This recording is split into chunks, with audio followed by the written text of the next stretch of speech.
Hey everybody, Dave here. Hope you're having an awesome day. So, there's an action figure that I want, but there are no toys of it. There's no sculpts of it. I'm not a 3D sculptor, so I'm going to try and make one myself. Now, this character comes from an artist named Jake Parker. Jake Parker has some really great tutorials and online school for illustration, so I'll put the links for that below.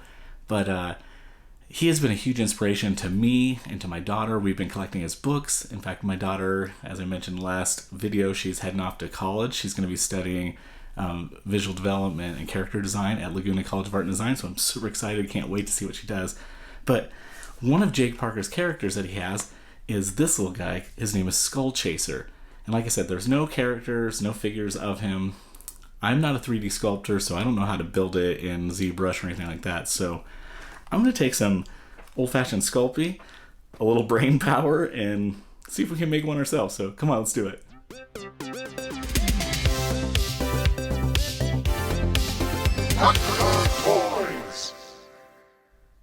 Okay, so if you've seen any of my videos before, you know I'm not really a sculptor per se, but I do know that you need some kind of armature. I had this flower wire, but it just was like way too short, and I don't have armature wire, so I'm going to just use the resources that I have. I've got some wooden dowels. I know that I need some kind of structure to put the clay on, so that's essentially what I'm doing. I have this wooden dowel and then this polystyrene, and I'm looking at it, I'm like, man, this is almost the exact size of the legs. And same with the arms. I got a little bit smaller piece of polystyrene. So I'm just kind of building my makeshift armature. Now, one thing I wasn't sure about is with the Sculpting, you actually bake it in the oven. And I wasn't sure if these little polystyrene tubes would survive the oven or not. So I thought, I may use some magic sculpt. So anyways, I'm still kind of building this. And again, some people that are sculptors are probably like, oh my word, this is crazy. But I'm just using like some basswood that I had, and I made little holders for the feet. And I'm just trying to figure out the position and the pose here. So in the little illustration that I'm working from, you can see the pose of the foot, and the front foot is forward, the back foot is angled just a little bit. So I'm trying to eyeball that pose and figure out kind of the movement of the sculpture. And I got a little piece of foam core there just to throw some clay on. So here's the magic sculpt, and it's a 2-part epoxy, so you do 50-50 or equal parts and mix them together. But for me, it just hardened way too fast, and it was really hard to work with, so I actually switched back over to the Sculpting. Yeah, this leg here was done with the Sculpting, and I'm just going to roll the dice, and hopefully when I throw it in the oven, the legs don't melt on me. So I'm adding in some little details here, and I ended up kind of through trial and error finding out that these little donuts worked the best. I just made like a little donut and then was able to work that into the sculpture. You can see I've added some smaller little pieces and doing another little donut down at the bottom where the glove is going to go on. And I've got a really high-tech clay roller there, you can see. It's a highlighter. And I was using the straight edge just to be able to cut a nice clean strip. And I'm just putting on some of the straps for his little backpack. And, it's just a lot of trial and error. I pulled these off and redid them, and what I did there was I just measured the length of the arm compared to the other arm, and I just want to make sure they're both the same. I put a little split in it, and I just then sandwiched it around the wire there. And yep, another little donut. Oh, another high-tech roller there, a pencil. Here I'm making the gun that he holds, a little pistol.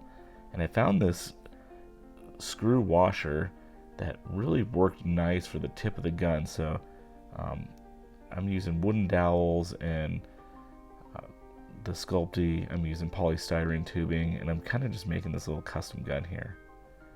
Throw these parts in the oven, and you can see I got the legs, some of the gun there. And now that the gun is nice and hard and baked, I'll start gluing that all together.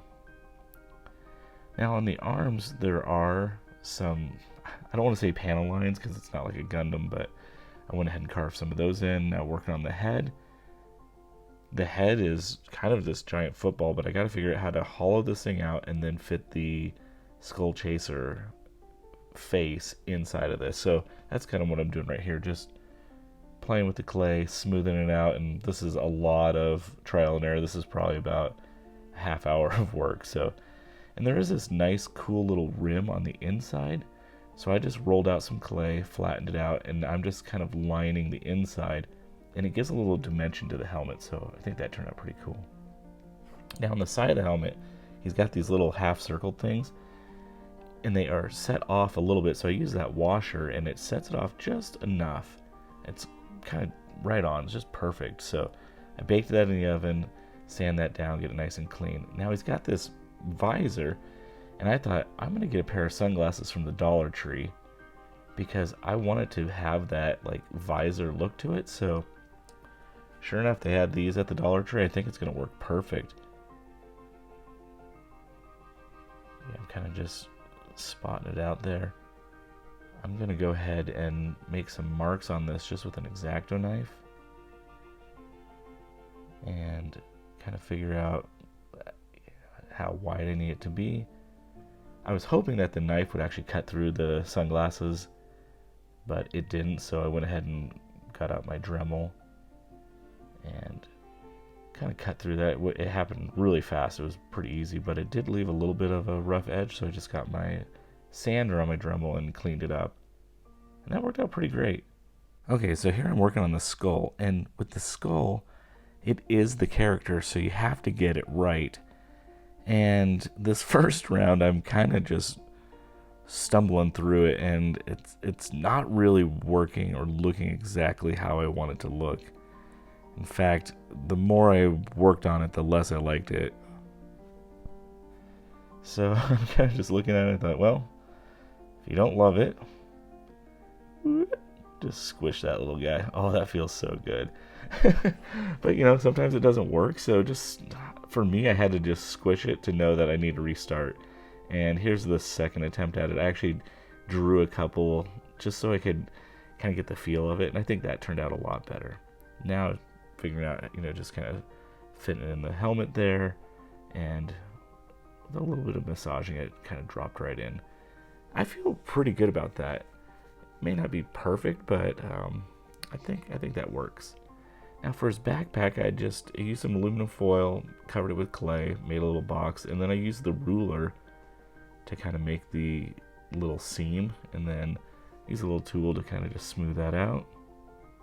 And there's like 4 little vents on here, so again, I'm using that same little tool and just carving in some little vents.